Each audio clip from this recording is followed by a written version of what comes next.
En la historia de la humanidad, siempre ha existido un choque entre el poder de los hombres y la fidelidad a Dios. Los reinos se levantan, los imperios imponen sus leyes, los gobernantes se creen eternos, pero una y otra vez, Dios demuestra que su reino es más alto que cualquier trono terrenal. El libro de Daniel nos presenta uno de los relatos más impresionantes de ese choque. Una historia en la que 3 jóvenes hebreos, cautivos en una tierra extranjera, fueron puestos a prueba frente a la estatua de oro de Nabucodonosor. Su decisión los llevó al horno de fuego, pero también a convertirse en testigos eternos del poder de Dios. La pregunta que surge es inevitable: ¿por qué no se arrodillaron? ¿Qué los llevó a desafiar al hombre más poderoso de la tierra, sabiendo que la consecuencia era una muerte segura? La respuesta está en la fe, en la convicción, y en un Dios que no abandona a los que confían en Él. Hola y bienvenidos a Story Bibli. Hoy presentamos: Nabucodonosor había conquistado reinos y sometido pueblos. Babilonia era la joya del mundo antiguo. Sus murallas de más de 30 metros de altura, sus jardines colgantes, considerados una maravilla del mundo, y sus templos dedicados a dioses paganos eran símbolo de poder y esplendor. Pero el corazón del rey estaba lleno de orgullo. No le bastaba con gobernar, quería ser adorado. Quería que su gloria quedara grabada en la memoria de las naciones para siempre. Por eso mandó construir una estatua colosal de oro macizo, levantada en la llanura de Dura. El decreto fue claro y absoluto. Todos, al oír la música, deberán inclinarse ante la estatua. El que no lo haga será arrojado al horno de fuego ardiendo. Este no era un simple acto político. Era una proclamación de que Nabucodonosor y sus dioses eran superiores a cualquier otra fe. Era un desafío directo al Dios de Israel. Llegó el día señalado. Desde todas las provincias vinieron gobernadores, magistrados, jueces y líderes de naciones conquistadas. El sol hacía brillar la estatua como si fuera un segundo astro en medio de la tierra. La tensión se podía sentir en el aire.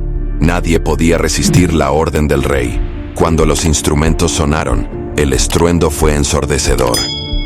Miles de hombres y mujeres se postraron al mismo tiempo, formando un mar de cuerpos inclinados. La obediencia era total, o casi total. 3 figuras quedaron en pie. 3 jóvenes hebreos: Sadrach, Mesach y Abednego. Su postura era un desafío visible, un acto de fe que no podía pasar desapercibido. Para ellos, inclinarse significaba traicionar la primera orden de Dios dada en el Sinaí. No tendrás dioses ajenos delante de mí, no te inclinarás a ellas ni las honrarás. No era orgullo humano lo que los mantenía firmes, sino obediencia divina. Aunque vivían en una tierra extranjera, su corazón pertenecía al Dios de Israel, y su fidelidad no podía ser quebrantada por la presión de una multitud, ni por la amenaza de muerte. El contraste era evidente. Mientras todos se inclinaban en obediencia, ellos se mantenían erguidos, firmes como columnas en medio de un mar de adoradores falsos. Sus corazones latían con fuerza, pero su decisión estaba tomada mucho antes de aquel día. Jamás adorarían a otro Dios que no fuera el Dios Altísimo. Algunos de los presentes, llenos de envidia por la posición de estos jóvenes en el reino, aprovecharon la ocasión para acusarlos. Corrieron ante Nabucodonosor y le dijeron: «Oh rey, para siempre vive. Tú decretaste que todo hombre que oyera el sonido de la música debía postrarse y adorar la estatua de oro, y que aquel que no lo hiciera sería echado en el horno de fuego ardiendo. Pues hay unos varones judíos, Sadrach, Mesach y Abednego, que no te respetan a ti, no adoran a tus dioses ni se postran ante la estatua que has levantado». Las palabras encendieron la furia del rey. Nabucodonosor, acostumbrado a la obediencia ciega, no podía tolerar la rebeldía, mucho menos delante de toda la multitud reunida. Mandó a llamar inmediatamente a los 3 jóvenes. El ambiente se cargó de tensión. ¿Cómo reaccionarían ellos frente al rey más poderoso de la tierra? Pero lo que no sabían los acusadores ni el propio Nabucodonosor era que la decisión de estos jóvenes no era un acto de insolencia, sino un acto de fe. Para ellos, obedecer al rey en ese asunto habría significado traicionar el pacto eterno con el Dios de Israel, y preferían enfrentar la furia del hombre antes que apartarse de la fidelidad al Señor. La imagen de aquel momento quedó marcada para siempre en la historia. 3 jóvenes que, de pie en medio de miles postrados, mostraron que la verdadera adoración no se mide por la presión de las multitudes, sino por la firmeza de un corazón entregado a Dios. Traídos a la corte, los 3 jóvenes se enfrentaron a la furia del rey. Nabucodonosor, con voz tronante, les dio una segunda oportunidad. Si al oír la música se postran, todo estará bien. Pero si no lo hacen, serán lanzados en el horno de fuego. ¿Y qué Dios podrá librarlos de mis manos? La sala quedó en silencio. Los príncipes, los gobernadores y toda la corte contenían la respiración. ¿Cederían los jóvenes? ¿Salvarían su vida inclinándose solo una vez? Pero ellos con calma y valentía respondieron: no es necesario que te respondamos sobre este asunto. Nuestro Dios puede librarnos de tu horno y de tu mano, oh rey. Y aunque no lo hiciera, igual sepas que no serviremos a tus dioses ni adoraremos la estatua. Estas palabras marcaron la diferencia. No adoraban a Dios esperando recompensas, ni se mantenían fieles solo si había milagros.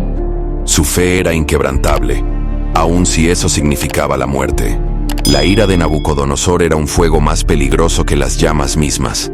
Sus ojos, enrojecidos de furia, miraban fijamente a los 3 jóvenes que se habían atrevido a desafiarlo delante de toda la corte. Para él, no se trataba solo de una cuestión de fe. Era un atentado contra su autoridad, una humillación pública que no podía permitirse. Con voz tronante, ordenó que el horno fuese calentado 7 veces más de lo acostumbrado. Los sirvientes corrieron a avivar las brasas, a lanzar maderos y aceite, hasta que el horno rugió como una bestia desatada. El aire alrededor se volvió insoportable, la arena misma parecía arder, y la multitud retrocedía por el calor que emanaba de aquel monstruo de fuego. Los soldados más fuertes del ejército fueron llamados. Se acercaron a Sadrac, Mesac y Abednego, y con manos firmes, los ataron con cuerdas gruesas. Pero los jóvenes no opusieron resistencia. No hubo llanto, no hubo súplica.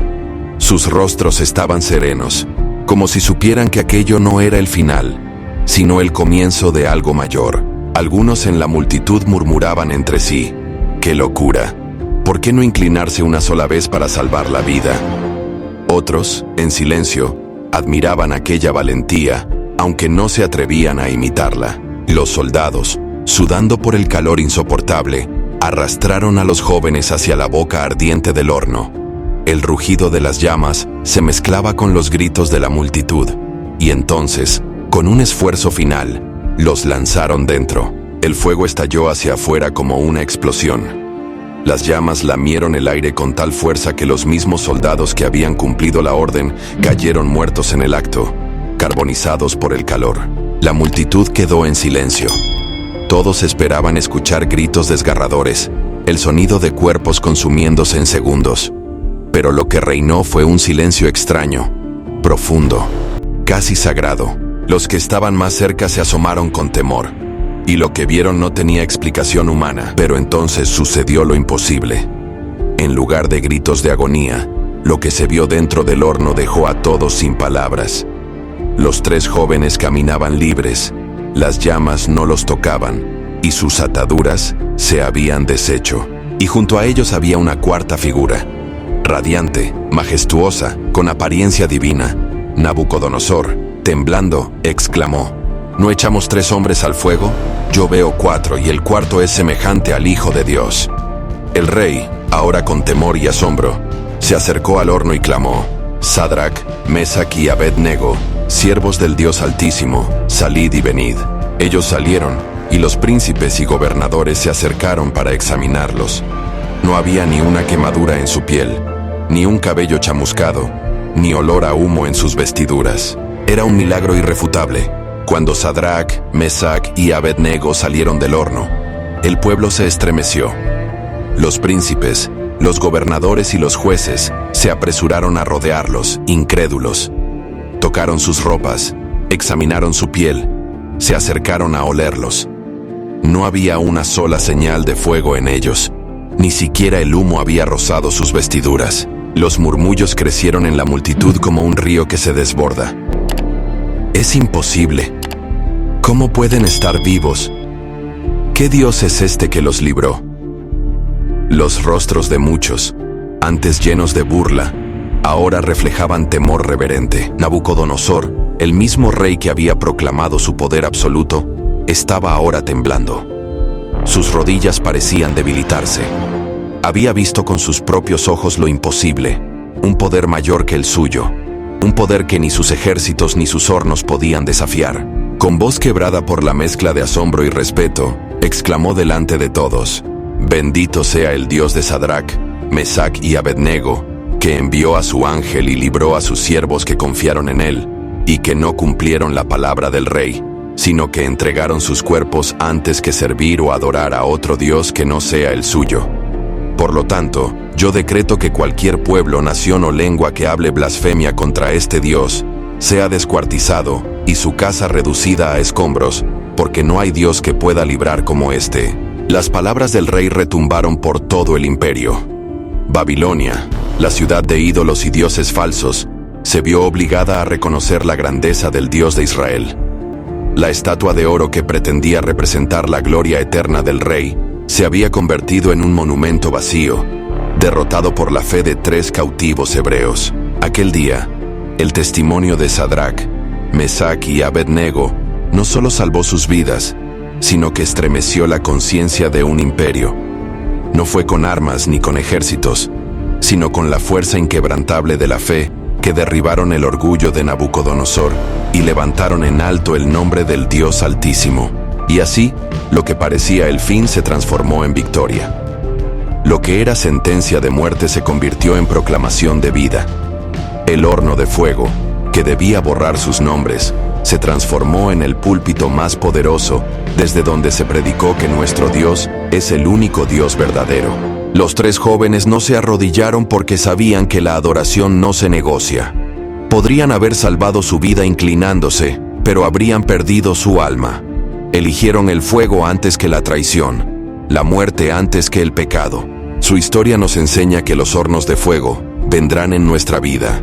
Pruebas, presiones, persecuciones, tentaciones de doblar rodilla ante los ídolos de este mundo. Pero, así como Cristo estuvo con ellos en medio de las llamas, también estará con nosotros en nuestras batallas. El mensaje es claro y eterno. La verdadera fe no se arrodilla ante el poder humano, sino que permanece firme en el único Dios verdadero.